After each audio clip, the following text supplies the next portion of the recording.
The Bible, a book whose origins lie thousands of years ago in the Middle East. It still inspires billions today. Creation roots us in the wonder of our own drama. What a beginning. Its teachings provoke controversy. The Ten Commandments are the hysterical believings of a group of desert tribes. We know the Bible is completely accurate. It shows me how dangerous revelation can be. Blessed are the pure in heart, for they shall see God. 7 figures from different walks of life offer their personal perspective on the best-selling book of all time and what it means to them. The women of the Bible still speak to us today. Who was this Jesus Christ, and who was it that murdered him? Even if you've never read a word of the Bible, your life will have been shaped by it. In this programme, Anne Widdecombe explores the Law of Moses.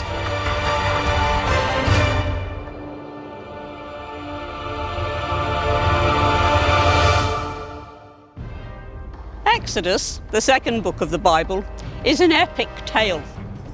It tells how the children of Israel escaped from the slavery of Egypt, of the often reluctant leadership of Moses, of how the Israelites wandered for 40 years in the desert until they found the land God had promised them. But above all, it's the story of how God gave his laws to his people and commanded them to live by them.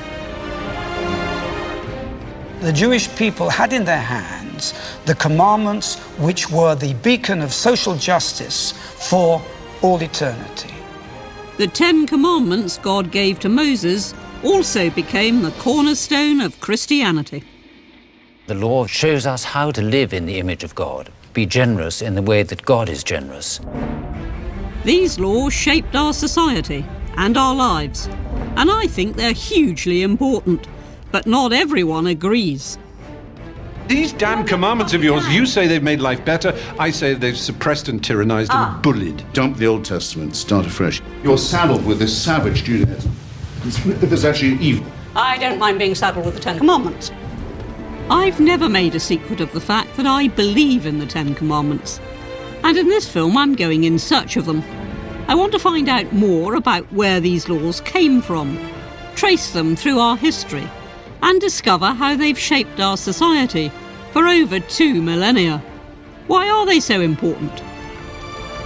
And would our nation be better off if we live by them today?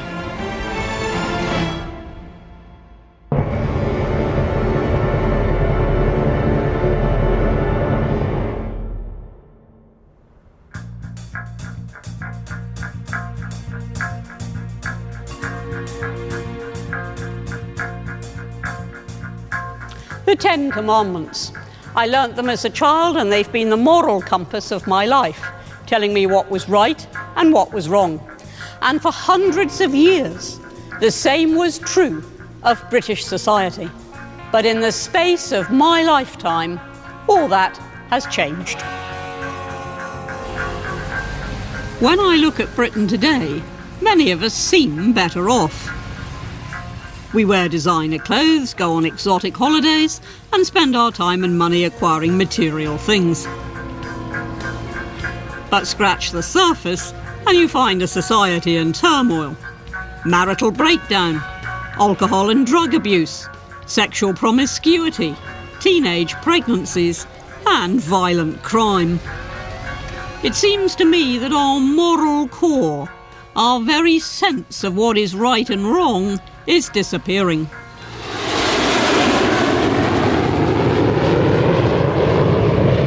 We've departed from the law of Moses, but who precisely was he, and where did his laws come from?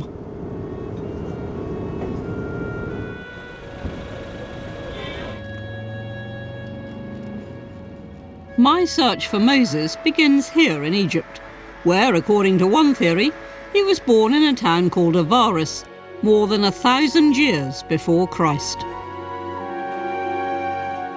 3 millennia later, the story of his life is still celebrated in popular culture.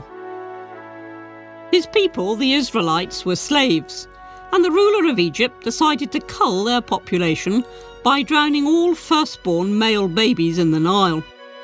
But Moses was rescued from his fate by the Pharaoh's daughter, who adopted him, and he grew up in the royal court. Until one day, he saw a slave master mistreating some fellow Israelites. Enraged, Moses killed the Egyptian. I've always been struck by the idea that the Bible's greatest lawgiver began his journey by committing murder. So how does the church explain this episode in Moses' story? He did it to achieve a kind of justice. He preferred to identify with his own community who were humiliated, enslaved, and treated unjustly than the palace of the Pharaoh and all the easy life and nice life as a son of the princess. This led him to escape into the desert. Moses was now a fugitive from the Egyptians. For the next 20 years, he lived as a shepherd in the wilderness. Then, he had an experience which would change his life. God, appearing to Moses in the flames of a burning bush, told him to return to Egypt and free his people from slavery. The idea of confronting the Pharaoh, the leader of a world superpower, daunted Moses, and I can't say I blame him. He was a bit of a reluctant leader, wasn't he? Yes, because he felt very much of his limitation as a person. He stuttered when he spoke, and also he felt that this call is big responsibility for him. But he has something which made his own people respect him, which is the trust in God. Moses returned to Egypt, and after God had sent 10 devastating plagues and destroyed the Egyptian army in the Red Sea, the Israelites were freed from slavery. With Moses at their head, they set off for the Promised Land. But first, he led them to the place where God had appeared to him, Mount Sinai. But it wasn't long before the Israelites began complaining. You know, I can't help feeling sorry for Moses. Like all leaders, he found that whatever he did wasn't right. There were the Israelites begging him to get them freed from slavery out of Egypt. Then when he got them out of Egypt, they wanted to go back. They missed their home comforts. They missed the certainty that they'd had. And they turned on Moses to such an extent that they even threatened to stone him to death.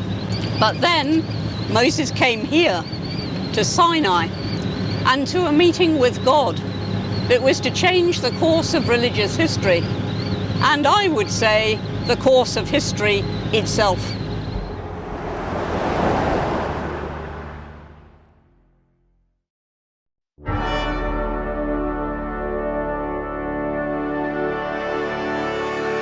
Just a few months into their epic journey, the Bible tells us that Moses led his people here to Mount Sinai in modern Egypt. The Israelites were a nation of refugees, without land, without homes, and they were on the verge of rebellion. And then God summoned Moses for a revelation that would shape Jewish and Christian societies for the next 3,000 years. Well, here we are. I'm beginning my trek up Sinai. Feels okay now. What it will feel like in a few hours' time, I'm not sure. But I shall remember that Moses did it before me.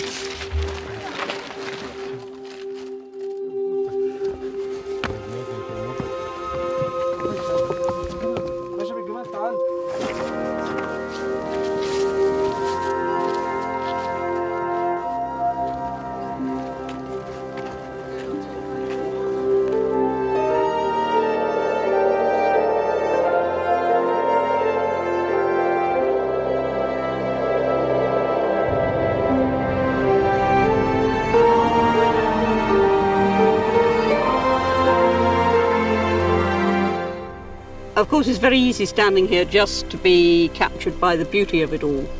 But this was also the place where God gave us his law, gave us the precepts by which he commanded us to live. And that's a very awe-inspiring thought out here in the desert.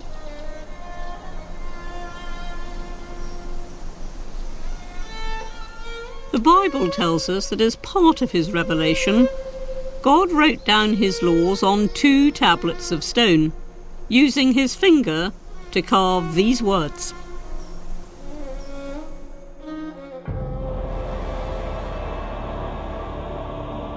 I am the Lord thy God, who has brought thee out of slavery in Egypt. Thou shalt have no other gods before me. Thou shalt not make unto thee any graven image, or any likeness of anything that is in heaven above or earth below. Thou shalt not take the name of the Lord thy God in vain. Remember the Sabbath day, to keep it holy. Honor thy father and thy mother.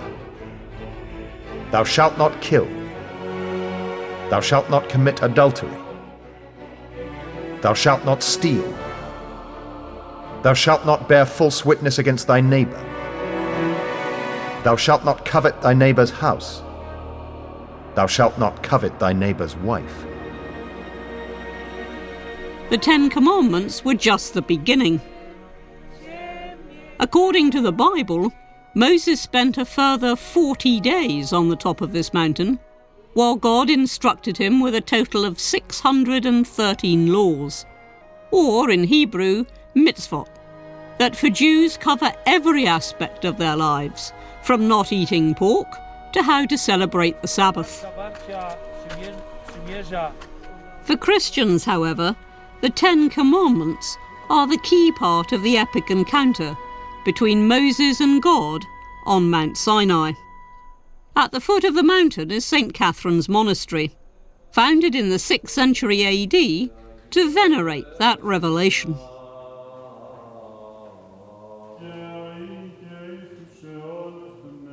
It's a beautiful scenic place in this harsh desert way, but above all it is a sacred place.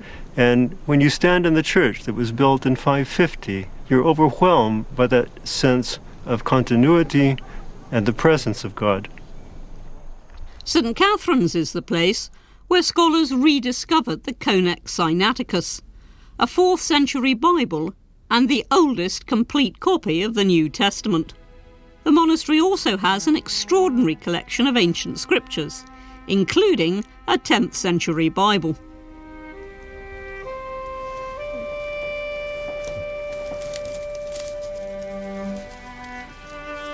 Just think of them writing it on these very bits of paper.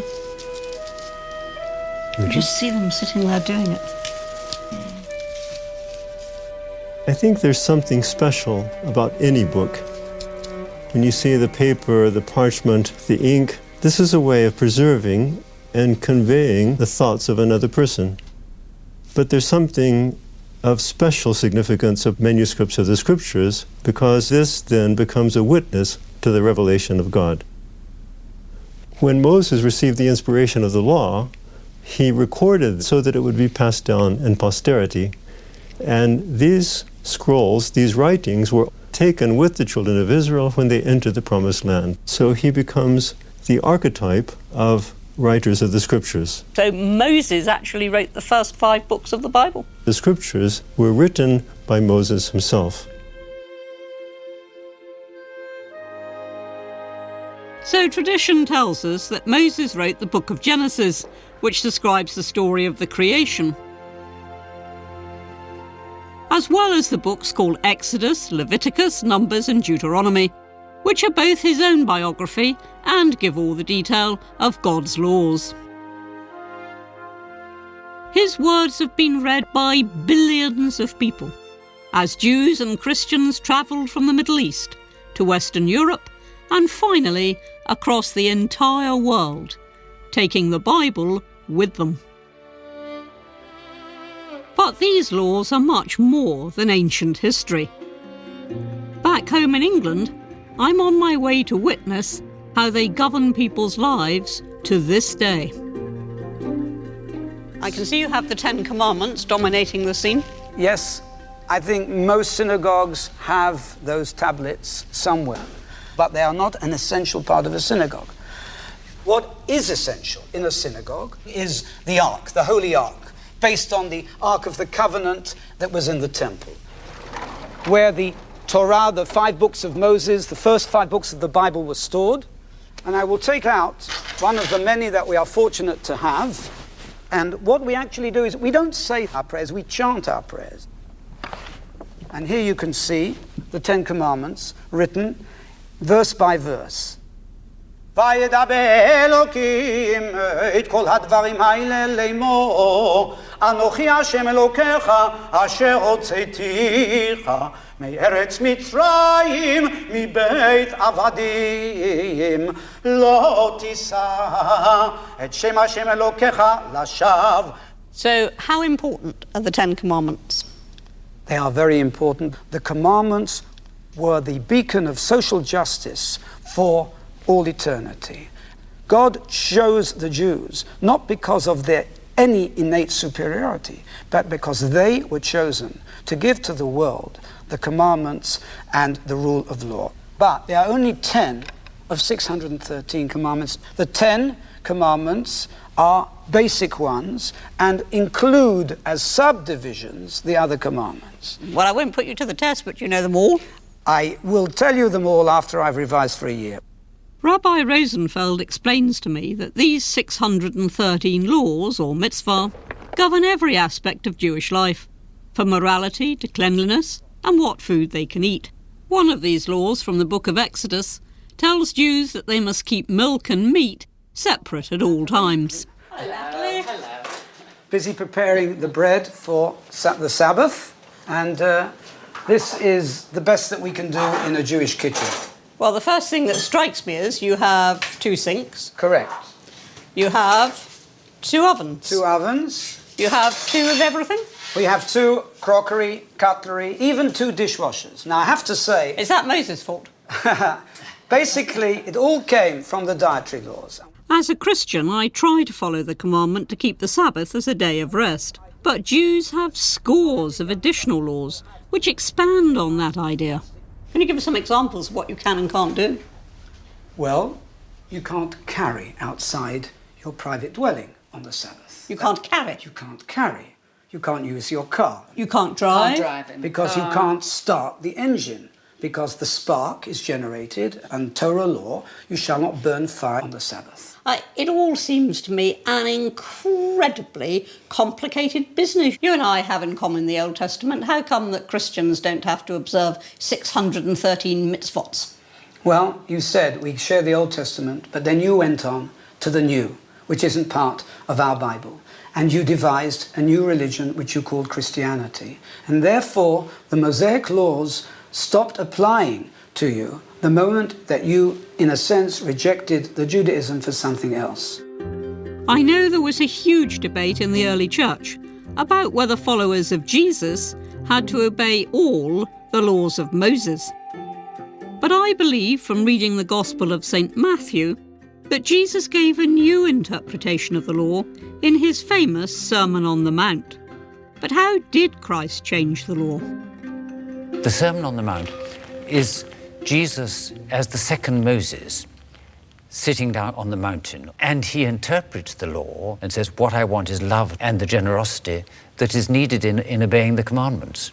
When he's asked what is the greatest commandment of the law, he says, you must love the Lord your God with all your heart and all your soul. And the second commandment is you must love your neighbour as yourself. It's a great summary, isn't it, of the commandments? Yes, or you can use the golden rule, do not do to another what you do not want done to yourself, which Jesus also uses in the Gospel of Matthew. Christ's message of love was also tempered with a stricter reinterpretation of the laws of the Old Testament. It's not enough that you should just not actually commit adultery, that you should not actually kill, but you mustn't get near it, and you mustn't want to kill, you mustn't decide I would commit adultery if I possibly could, going more to the spirit of the law than to the main letter of the law. For Christians, Christ's teaching transformed how they interpreted the 613 laws of Moses. Paul, a central figure in the early church, believed his mission was to spread Christianity to the Gentiles. He argued that non-Jews did not need to follow all the rules of Moses, such as being circumcised and not eating certain foods. To become children of God, faith in Christ was what was most important. Circumcision, Sabbath, and clean food were the three boundary markers which prescribe what makes a Jew. And Paul saw that these were not necessary for salvation, that we are saved by Christ, not by the law. Salvation comes through the cross and through the resurrection of Christ. Christianity had now developed its own distinct laws, based on the Ten Commandments and Jesus' interpretation of them. And these are the laws that served us for 2 millennia. But in the last 100 years, scholars have actually questioned the very foundations of the Bible. Well, traditionally, scholars used to think that Moses wrote that book, but that was scholarship from several hundred years ago. By the time you get to around the 17th century and then moving forward into the 19th century, scholars began to realise that Moses was very unlikely to have written those books, primarily because there are so many conflicting ideas in those books. There are so many duplications and inconsistencies, so it's unlikely that one person was responsible for writing all of them. Disturbingly, Francesca Stavrakopoulou, along with many modern biblical scholars, doesn't think Moses could have written the first 5 books of the Bible. She and her colleagues believe that these books, from Genesis to Deuteronomy, draw on a number of different historical traditions and were written down hundreds of years after Moses lived. If this theory is true, what does it mean for Moses? Historically, we're not very sure about Moses at all. Some scholars even doubt that he actually existed. So the Israelites were never enslaved in Egypt. There was no slave revolt. They didn't leave Egypt to wander rather uncertainly in the desert. They didn't finally arrive at a place that they were going to settle. None of that actually happened. It's all a figment of somebody's imagination. There's no archaeological evidence for a huge group of people leaving Egypt and coming into Canaan. If we take the Bible at face value, the Bible tells us that about 600,000 free men left Egypt to come into the Promised Land. So with their wives and their children, that would make about 2 million people. We would expect to find some kind of archaeological trace of that, whether in Egyptian records or whether archaeologically in terms of settlement patterns. And somebody else wrote Deuteronomy and said, I'll call him Moses. Well, I have to say that smacks to me of let's disregard the whole of the Old Testament because it talks about God. It's not to deny the historicity of any of these traditions necessarily. What's really important is that... So the answer is you don't know? We don't know for sure, of course. There may well have been an Exodus. What we do know is that it's highly unlikely to have been anything of the kind of scale that's described in the Hebrew Bible. Well, we've heard a suggestion that Moses may not have existed, but when pressed, she had to say, of course, nobody could be quite sure. Crucially, of course, what matters is what the Old Testament tells us about God, about his relationship with man, about what he expects of us. And it isn't necessary, and never has been necessary, that every single line should be historically proven. It's one thing to cast doubt on the origins of the Ten Commandments thousands of years ago, but no one can deny the influence they've had on our society. I've been involved in making laws for a mere 23 years, but as I'm about to discover, the Ten Commandments have inspired British lawmakers for over a millennium. They've shaped our government and our lives since the very origins of our nation.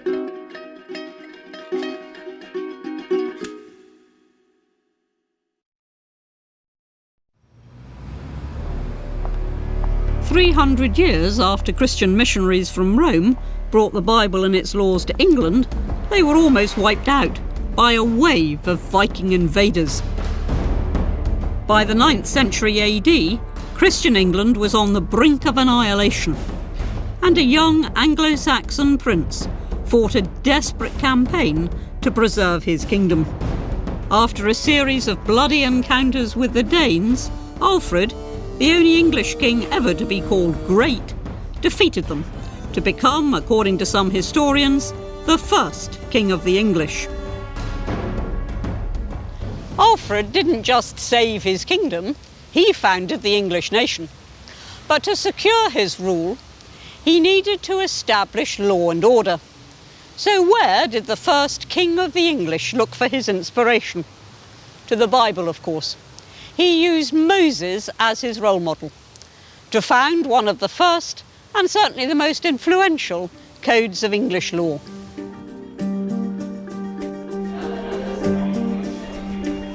To find out more about this extraordinary book, whose name in Anglo-Saxon simply means law, I'm travelling to Downing College in Cambridge. Yes, we've got an early manuscript. So Alfred actually starts his law, he opens it with Moses' law. Yes, this seems to be the instinctive reaction, but perhaps not just of Alfred, but also of contemporaries in the early Middle Ages. The page that we're looking at here covers the Ten Commandments. Oh, this is Old English. Yes, so that's right, yes. Na luffadhu odra frenda godas over me, na min na namen na kudhu on edelnessa. It's a very ambitious statement of Alfred to begin his law book with the Ten Commandments and then move on to a whole series of selections from Exodus, which form a very large percentage of the book as a whole. And how much of this book would be Mosaic law? Well, 20% of the whole book, yes. I mean, it was absolutely central to everything that Alfred really stood for. So why Moses? Why his law? Yes, well, I suppose he was the lawgiver par excellence in the Old Testament, and so he was the starting point for all lawgiving and for all later lawgiving. How important is this law? Some of these principles became important in what would become known as the common law, the law by which England was governed really from that period onwards. We could think of his reign for its long-term legacy as one of the most important turning points in English history. As a Christian and a lawmaker, it's exciting to discover that English law began with the Ten Commandments. And I'm struck by the idea that in times of extraordinary change, these laws have guided us and helped transform our society. One of these seismic shifts was the Reformation, a radical movement of religious reform, instigated by those who believed the Roman Catholic Church had lost sight of the laws of the Bible. Here in England, Henry VIII broke with Rome, and he declared himself to be the supreme governor of the Church of England. But his son, Edward, was crowned the first Protestant king in 1547, and he was even more radically reforming. Above all, he wanted to put the law of Moses at the heart of the Christian Church. Just a few months into his reign, Edward introduced one of the most influential texts in English history, the Book of Common Prayer. This was the first time that church services were heard in our own language, and it became the blueprint for Anglican worship all over the world. I don't think you can overstate the influence of the Book of Common Prayer in the lives of English men and women for hundreds of years. This was what was in every parish of the country. It's something that reached everybody. The language is powerful and beautiful and resonant. Where is Moses' law in all this? How central is it? It becomes a key part of the Book of Common Prayer. And as you can see here, it comes right at the beginning of the communion service. So you would have heard the Ten Commandments every Sunday. And after each one was read out, the people would say, "Lord, have mercy upon us and incline our hearts to keep this law." The commandments were now central to the new Church of England. When Elizabeth I came to the throne in 1558, the laws of the Bible took on even more significance. Elizabeth orders that every parish church in the land should have painted boards with the Ten Commandments on them. So suddenly, the Ten Commandments, which have always been with the church, are put centre stage. Why? Yes, I think that's partly about the Reformation desire to strip down to basics. It's a bit of a back to basics, if I may use that term, campaign by the Reformation Church. The Ten Commandments were presented to the laity in the prayer book. They would have heard them week by week, and now they're visually being shown them as well. But for some, Elizabeth's reforms didn't go nearly far enough. A sect of extreme Protestants called the Puritans believed in living rigidly by the laws of the Bible. I'm on my way to a town in southwest England, where a group of them, led by a charismatic preacher, embarked on a radical experiment whose ideas reverberate to this day. In early 17th century Dorchester, there were many of the problems that we associate with today. Illegitimate children, teenage gangs, rampant drunkenness, coarse language, and disrespect to elders. In 1606, John White, an ardent Puritan, became the vicar at this church, St. Peter's, in Dorchester, and tried to reform its unruly citizens. For more than 7 years, his fiery sermons fell on deaf ears. He needed a sign from God, something that would move his flock away from unrighteousness. And then, in August 1613, he got one. Fire raged through Dorchester, destroyed half the town. John White called it fire from heaven. Gradually, the town was rebuilt as a society that will, in response to God's love, be moral and godly and upright. And this Puritan regime, it was founded on biblical law. Absolutely. We must remember that the Protestant view was all that is necessary for salvation is found in the Bible. And the Puritans were not frightened of using the Old Testament as well as the New Testament. How did that manifest itself in practice? Remember the commandment, honour thy mother and father. And that would have been at the heart of the very matter, for family was seen as the root building block of a godly society. Supposing you'd broken the commandments, what happened? The law was implemented with quite a lot of rigour, and people were outraged at being fined for being drunk, for being caught out having a bit of unauthorised sexual contact or whatever it might be. But it's not just negative, it's positive as well. There are moves to actually implement the law in terms of social welfare, helping the poor, the widows, education for boys and for girls. I would argue today, whilst there is chaos in many areas, there are also signs of greater gains, which was set on the foundations of the Puritans. So when the welfare state arrived, when universal education arrives, it's very often the church that's leading on this, drawing from that great heritage. The Puritan attempts to reform society grew increasingly unpopular, and by 1660, their religious experiment was over. But not before John White persuaded 120 Puritans to set sail from Dorset to America to build a new Jerusalem. Today, the Puritans have something of a bad reputation, but I can't help feeling some admiration for John White and his godly brethren. However strict they might appear to us today, they provided education and social welfare, and they actually brought about a reduction in unwanted pregnancies, drunkenness, violence. Perhaps we could do with a touch of Puritanism today. To me, it seems obvious that our country would be better if we followed the commandments. But can I persuade a sceptical society?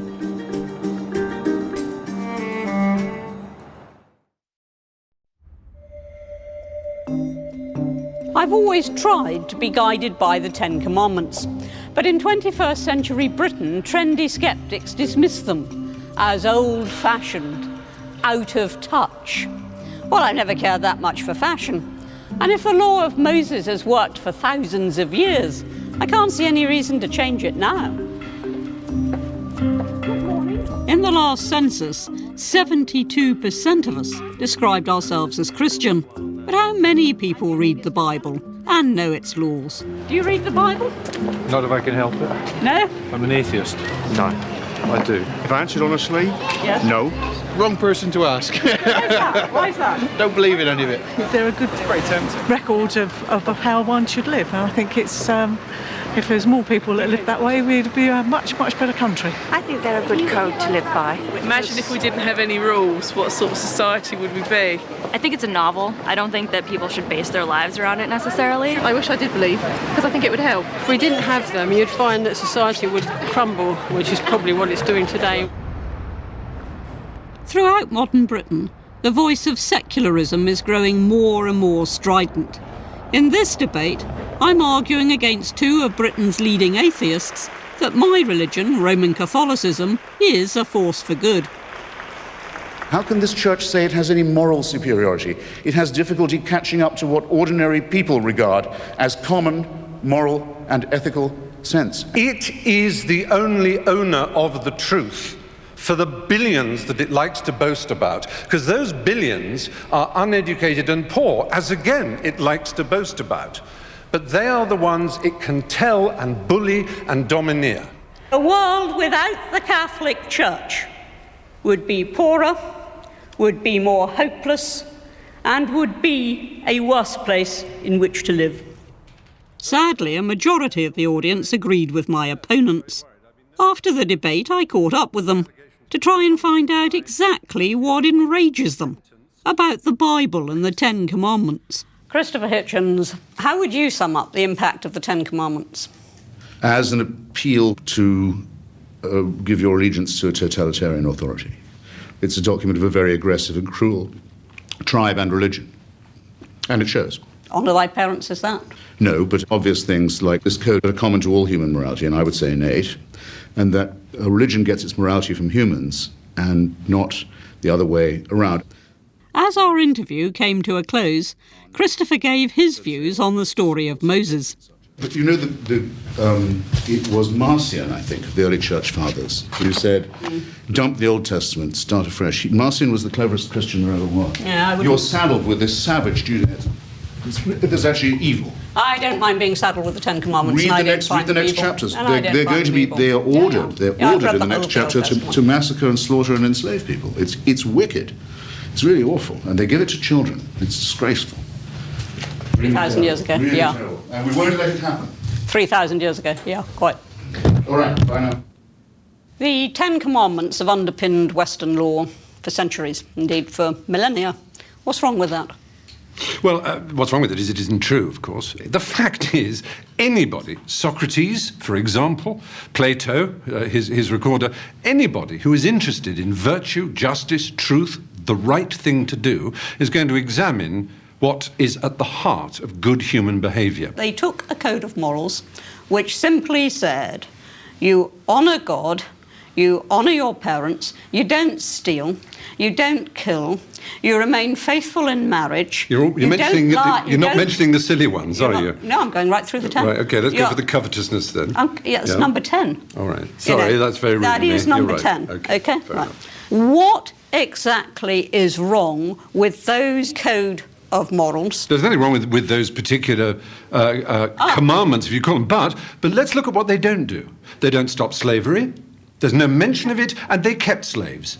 So, hello, what a perfect society they had because of their Ten Commandments. What did God forget? The Ten Commandments are the hysterical believings of a group of desert tribes. Those desert tribes have stored up more misery for mankind than any other group of people in the history of the planet, and they're doing it to this day. I've asked you if you think that there was anything wrong with them, and you've said no. To say that should underpin the way we live, to say it's a commandment, that gives all your game away. How dare you command? You bid us be commanded. I think life is much more exciting than that, to do with finding out. It's not to do with being told by some awful patriarch. Stephen, we're not speeching, we're trying to answer. I am, sorry. I'm happy to. Because these damn commandments of yours, you say they've made life better, I say they've suppressed and tyrannised and bullied. Of course I'm not such a fool that I don't realise those views are shared by more and more people, and that aspects of the Bible are unpalatable to modern sensibilities. It was written over 3,000 years ago, and in very different times. But I still believe that, like all great philosophies, the Bible contains eternal moral truths, which are still relevant today.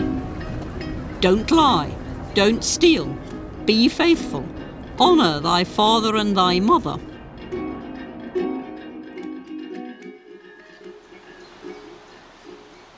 After the death of my father, my mother lived with me until she died at the age of 95. To me, that seemed only natural. My mother looked after me throughout my childhood, so the least I could do was to honour her by looking after her.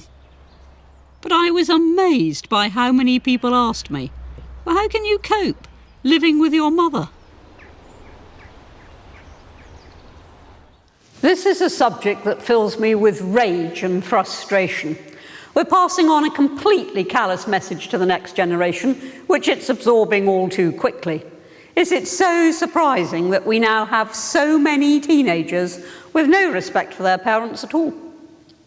But I think there are even more worrying examples of where we could end up if we abandon the Ten Commandments.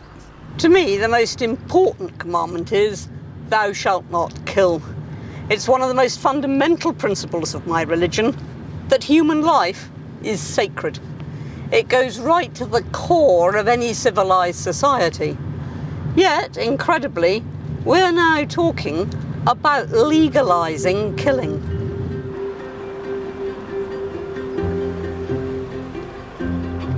Driving this debate are the tragic stories of people like Heather Pratton, whose husband and 2 sons suffered from Huntington's disease, a degenerative illness that robs victims of their physical and mental faculties. Hello, you Heather.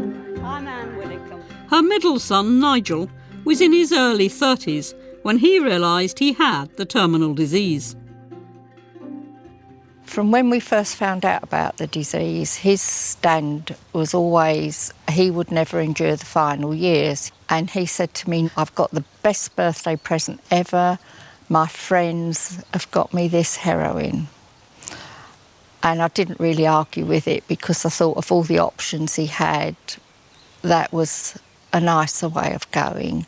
We both went to sleep, and when I woke up, I knew he'd nearly gone because his face was very white and waxy, his lips were blue, and he was only breathing now and again. And I thought, this can't go on, this has got to end. And I picked up a pillow and I put it over his face. I then waited for half an hour because I didn't want any chance of resuscitation. And then I called the ambulance and police. Heather, you and I are of a generation, we grew up with the commandments. Yes. One of which was very straightforward, "Thou shalt not kill." Do you believe in that commandment?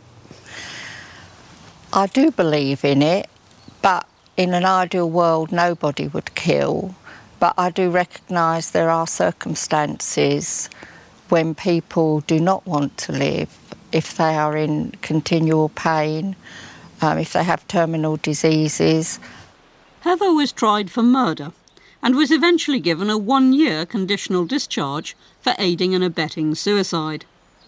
Those arguing to legalise euthanasia cite cases like hers as an example of why the law must be changed, but I'm still not convinced. Heather was faced with a horrific situation, and if somebody I loved was suffering like that, I might have been tempted to do the same. But I would still have expected to face the full rigour of the law, because this is a law that must not change. We only have to look at divorce and abortion to see what abuse can follow. And when it comes to life and death, we simply can't take those risks. We should stick with the law of Moses. Thou shalt not kill.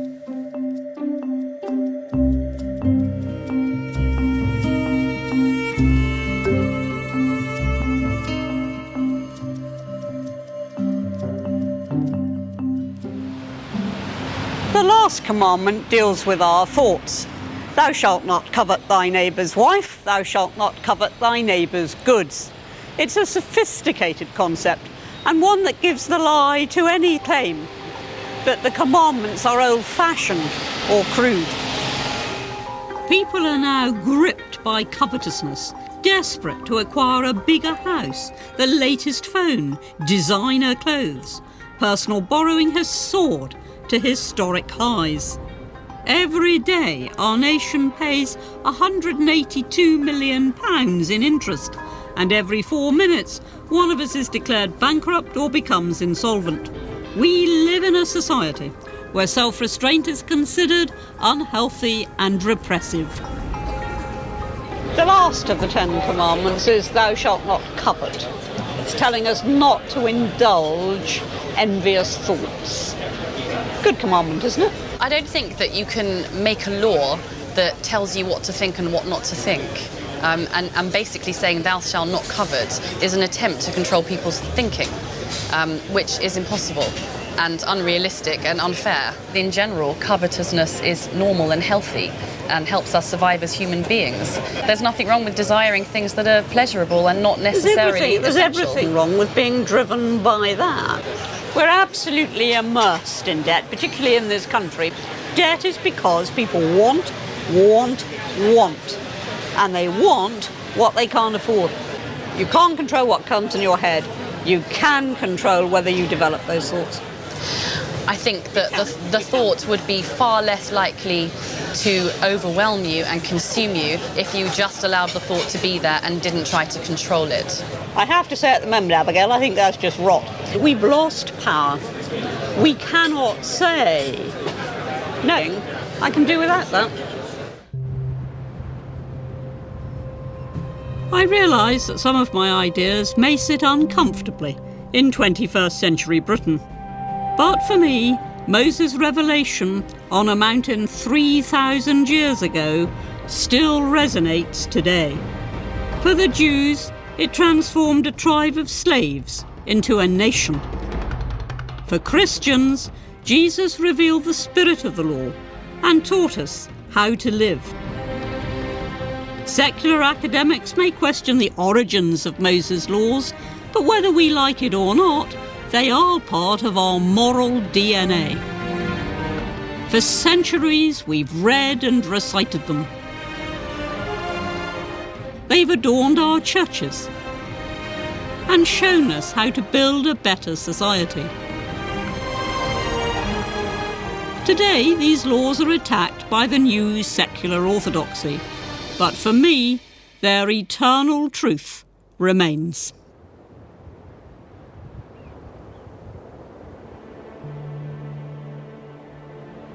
I believe that when God appeared to Moses on Mount Sinai, he was giving us the greatest ever moral manifesto. And for centuries, millions of people across the world have built better, less selfish communities by following the law of Moses. To me, it's not restricting to say no to our worst instincts, to modern temptations. It's liberating. And for all the onslaught of the skeptics, I remain totally convinced that we would have happier, more fulfilled lives today if we still followed biblical law. In the next programme, Bettany Hughes goes in search of the women of the Bible and reveals why they still matter today.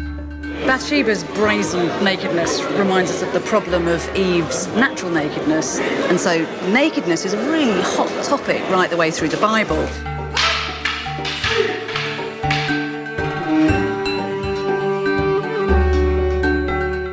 Are the commandments still your key to life, or do you follow an alternative philosophy? Share your thoughts at channel4.com/thebible. Tomorrow night, stinky nappies and no dosh. How are the MPs coping in the Tower Block of Commons at 9? But next up, Anne Hathaway needs some street cred. The Devil Wears Prada.